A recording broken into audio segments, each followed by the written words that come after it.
there's a reason why you have to change. The reason you have to change is because you're suffering unbearably. Yeah. It's as simple as that, is that is the reason you have to change. If your life isn't everything that it could be, then you have to change. It's as simple as that, unless you want to continue the suffering. And so if you want to minimize the suffering and increase the quality of your life, then you want to welcome change through error whenever you can possibly manage it. Because being better is better than being who you are. It's as simple as that. You want to be better than who you are? Do you want to be who you are? If you want to be better, then you welcome error. You say, bring it on. I'll try to listen. I'll try to make the changes as rapidly as I can without tearing myself into shreds, because that can happen. You want to maintain some of your structure. But it's such an optimistic idea that it's the human capacity for eternal transformation that's the antidote to unbearable tragedy. It's like, wow, really? It's really? Could that be true? And I'm no optimist, I'll tell you that. I'm no optimist. And so I've looked for optimistic truths that I could actually believe, and I actually believe that one. It's like, you have no idea what, and we know weird things. Here's something, for example. If I take you and put you in a new situation, your brain produces new genes turn on and code for new proteins. Right, okay. It isn't just that you absorb new information from the surroundings and use that information to build yourself. It's that the new demands of the situation actually transform you at the micro level. They turn on, it's like a key has found a new lock. Yeah. And you have no idea how many things inside you could be turned on if you went everywhere you could go. Let me give you an example. This is so cool. This is mind-boggling. When I learned this, it just blew me away. So in the Chartres Cathedral, there's a maze. Okay, now a cathedral is in the shape of a cross. Yeah. Okay, and a cross is a place where you could say the infinite meets the finite. It's a crossroads. And that's what a human being is, a place where the infinite meets the finite, like a genie. Okay, and the cross is a place of suffering because of the finitude. Okay, so the cathedral's in the shape of a cross, and that's the solar cross as well. That's the place where everything comes together, and it's a place of suffering. So that's why Christ is hung on a cross. Okay, so then the question is, well, what do you do when you find yourself at the place of suffering? And that's the question about what you do in life. Okay, so in the Chartres Cathedral, one answer to that is you go on a pilgrimage to the holy city. You find the center of the world. Okay, but let's say you can't go on a pilgrimage because you don't have the money or the resources or whatever. You see, and when you go on a pilgrimage, you transform yourself because you go out of your village and you hit yourself against the world. And maybe you die, but if you don't die, when you come back, you're way more than you were. Okay, so... Yeah. Sorry, it's the was it Joseph Campbell's it's the hero story. Yeah, it's sure, exactly. It's exactly the process of it, and it's the reason for it. It's what it's the personal growth that's involved in it, and the bringing back of the new knowledge from outside. Yes, and the distribution of that knowledge to the community. So for the benefit of others. Yeah, sorry. Yeah. Exactly. That's the second part of the hero myth, is that you not only do you go out and confront the dragon and get the gold, but you distribute it to the community. And if you're really good at it, then it multiplies.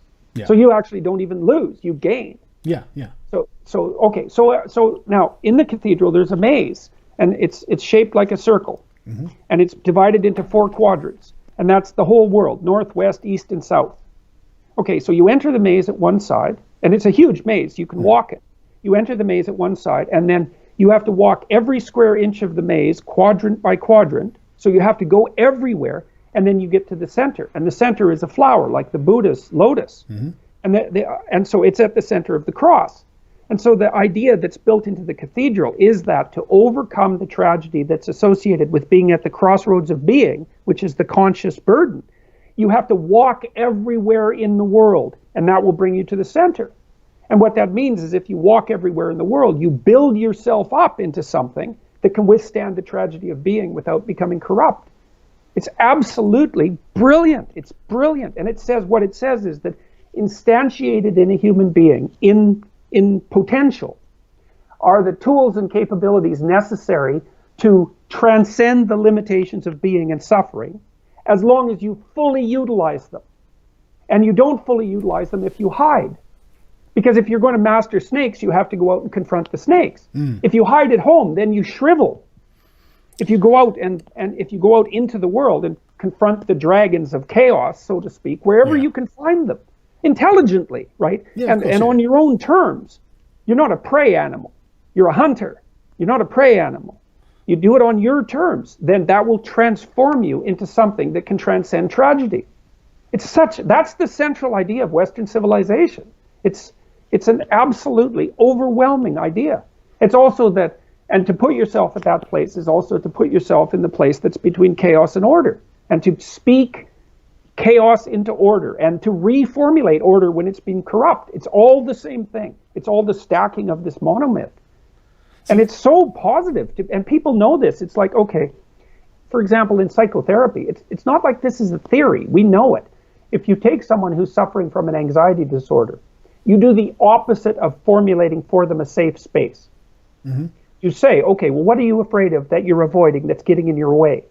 And they tell you, I'm really terrified about going in elevators, say. Okay, we say, well, let's take the elevator apart.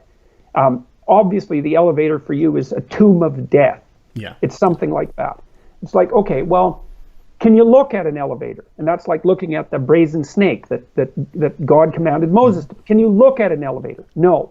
Can you look at a picture of an elevator? Yes. Okay, well, let's look at a bunch of pictures of elevators until you're brave enough to look at them. Not until you're not afraid of them anymore. That's not the same thing. Yeah. It's until, okay, good, I've looked at all those pictures. Okay, well, let's go out in the hallway, and you can stand 100 feet away from the elevator and you can look at it. Think you can do that? Yeah. So you go out there with the person and you look at the elevator, and then they find out that they can actually look at the elevator, and then you get them 50 feet away. And then you get them 30 feet away. And then for the end session, you say, well, why don't you just touch the elevator doors and we'll call that a day. And they do that, and they go home and they think, ha, I'm a lot tougher than I thought I was. They don't think death and the elevator are less frightening. Yeah. They think, hey, there's a lot more to me than I thought. But encouragement is a good one, because it means the installation of courage. It's not power, it's courage. And that's what you do with a child, if you have any sense as a parent too, is you encourage them. You don't say, the world isn't dangerous. It's like, are you crazy? The world will kill you. It is dangerous. And there are crazy people out there, and there are monsters everywhere. It's like, make no mistake. And so what do you do about it? You're not an optimist, are you? Well, I'm an optimist in that what I tell, and I told my children this, is like, there are monsters out there, but you are a monster too. Do not underestimate yourself. So you can go out there amongst the monsters of the world and prevail. And some of those monsters will then become your friends.